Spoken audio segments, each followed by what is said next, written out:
तर राज ठाकरे आपल्या मतदानाचा अधिकार बजावण्यासाठी मतदान केंद्रावर पोहोचलेले आहेत। सहकुटुंब आपण या ठिकाणी पाहताय। काल ठाकरे बंधू जे आहेत ते सहकुटुंब मुंबादेवीच्या दर्शनासाठी गेलेले होते। आज मतदानाचा दिवस आहे। आज सकाळी 7:30 वाजल्यापासून मतदानाला सुरुवात झालेली आहे आणि ही निवडणूक ठाकरे बंधूंसाठी अत्यंत महत्त्वाची आणि प्रतिष्ठेची मानली जाते। 20 वर्षाच्या नंतर ठाकरे बंधू एकत्र आलेले आहेत।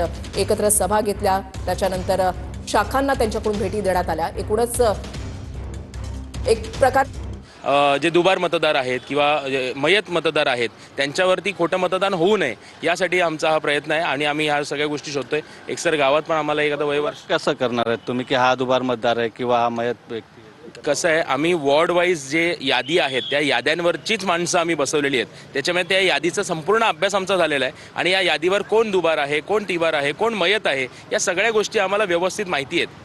त्यामुळे एखादा जर मतदान तसा आला, सपोज आता किरण नकाशे आहे, किरण नकाशे इकडे जर मयत असेल आणि किरण नकाशाच्या नावावर जर इतर कोणी मतदान करायला आला किंवा जर दुबार मतदार असेल तर दुबार मतदार जर आला तर त्याला घेऊन फटकवणं हे आमचं काम आहे। संध्याकाळी 5:30 पर्यंत एक तरी नारळ फुटणार एवढं नक्की। Video journalist Harish Negi.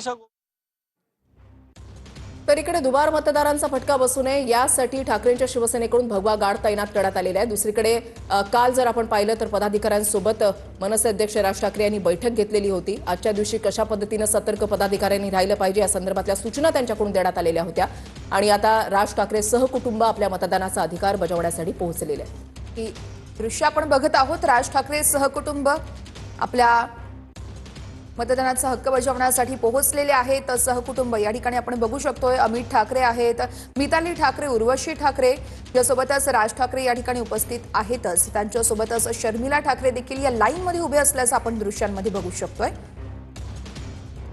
इतर नागरिकांसोबतच त्यांनी या ठिकाणी लाईन लावून आपल्या मतदानाचा हक्क बजावण्यासाठी ते पोहोचलेले आहेत। तर ती ही दुसरी दृश्य आहेत ती म्हणजे नवाब मलिक यांनी आपल्या मतदानाचा हक्क बजावलेला आहे।